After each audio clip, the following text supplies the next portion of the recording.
Pada kesempatan ini, saya akan memperhatikan materi mengenai model bisnis digital serta validasi dan presentasi sistem yang mencakup platform ekonomi, software model, premium, data, desain bisnis, serta proses uji kelayakan ide bisnis.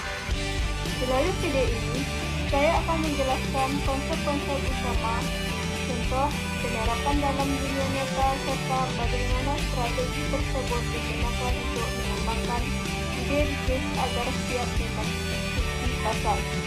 Baik, yang pertama itu ada model bisnis digital, yaitu adalah cara perusahaan menciptakan, menyampaikan, dan menerapkan nilai dengan memanfaatkan teknologi digital sebagai inti operasionalnya.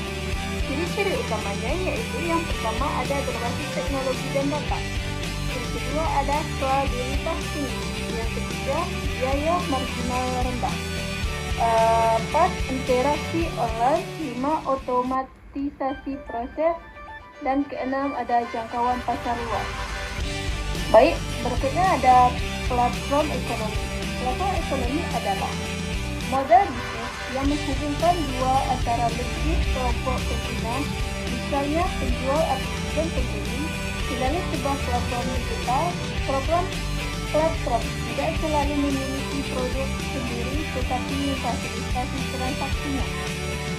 Karakteristiknya ada multi-sided market, efek jaringan atau network effect, teknologi sebagai penghubung, sistem rating dan review, transaksi real time, komisi sebagai sumber pendapatan. Contohnya itu ada Gojek, Grab, Uber, dan Penumpang, Tokopedia, Shopee itu penjual dan pembeli, Airbnb, Eden itu host dan tamu, dan YouTube itu ada kreator dan penonton. Baik, selanjutnya ada kelebihannya. Yang pertama itu ada skalabilitas cepat, biaya akses rendah, efek viral, data pengguna besar.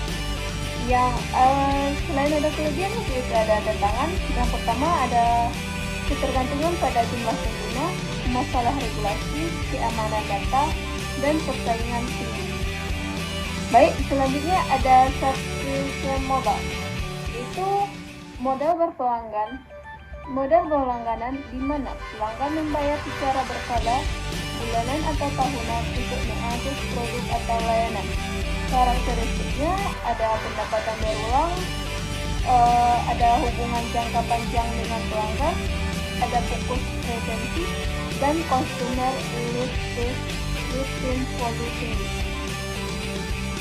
Ada contohnya itu beberapa. Yang pertama itu Netflix, Spotify, Microsoft 365, Canva Pro. Seperti yang saya pakai sekarang itu kan saya memakai Canva Pro. Baik, kelebihannya itu ada arus stabilitas, prediksi pendapatan mudah, loyalitas pelanggan. Tantangannya ada keberat tinggi, harus terus memberi nilai, persaingan harga. Baik, selanjutnya ada data driven business, yaitu model bisnis yang menjadikan data sebagai aset utama dalam pengambilan keputusan. Peran data yang pertama ada personalisasi layanan, ada prediksi permintaan, ada rekomendasi produk, dan ada optimasi harga. Baik, selanjutnya ada data driven business. Di bagian contohnya yaitu ada Amazon direkomendasikan, ada Netflix rekomendasikan film, Google Ads itu berisi iklan berbasis data, dan ada Tokopedia yaitu analisis perilaku belanja. Baik, kelebihannya itu yang pertama keputusan akurat, yang kedua efisiensi tinggi, yang ketiga pengalaman pelanggan lebih tinggi. Selain ada kelebihan, pasti ada tantangannya. Yang pertama ada privasi dan regulasi, keamanan data, dan biaya infrastruktur. Baik, selanjutnya ada validasi ide dan presentasi feedback.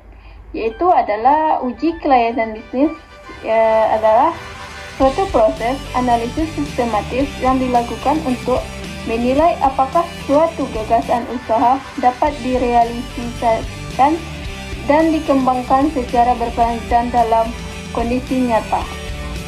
Di sini ada aspek uji kelayakannya. Yang pertama itu ada market feasibility, itu ada ukuran pasar, target pelanggan, dan kompetitor. Berikutnya ada technical feasibility, yaitu yang berisikan tentang teknologi tersedia, tim pengembang. Yang ketiga ada financial feasibility, itu ada modal awal, ada proyeksi laba, dan break-even point.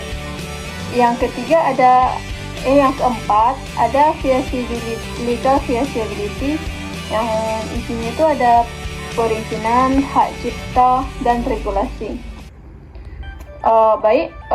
Selanjutnya ada validasi pelanggan, itu atau yang consumer validation. Definisinya yaitu proses ini membuktikan bahwa pelanggan benar-benar memiliki masalah, mau membayar solusi, dan mau menggunakan produk. Metode validasi yaitu ada survei online, wawancara dengan pelanggan, landing page, MVP, atau minimum viable product, atau pre-order, atau testing. Selanjutnya itu ada indikator keberhasilan, yang itu indikator keberhasilan itu yaitu tingkat minat tinggi, feedback positif, penggunaan ulang, dan ketersediaan membayar. Selanjutnya ada penyusunan feedback. Feedback adalah presentasi singkat 10 atau 15 slide untuk meyakinkan investor, mitra, atau juri kompetisi bisnis. Ada struktur feedback standar. Yang pertama itu ada off, cover, dan tagline. Yang kedua problem, yang ketiga solusi, keempat market opportunity, yang kelima ada produk atau demo, keenam ada business model, ketujuh transition, kedelapan competition, kesembilan unique atau access, yang 10 go to market strategi. Di dalam bagian nomor 10 ini ada bagiannya ada 5. Yang pertama ada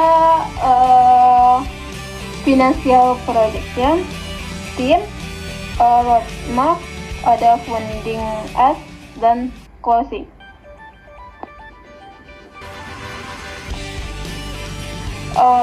Selanjutnya ada itu kesimpulan dari materi itu dapat disimpulkan. Yang pertama itu model bisnis digital memungkinkan skala besar, platform ekonomi menghubungkan banyak pihak, subscription dan premium fokus pada pelanggan, data driven meningkatkan keputusan, validasi sangat penting sebelum ekspansi, feedback adalah alat utama komunikasi bisnis.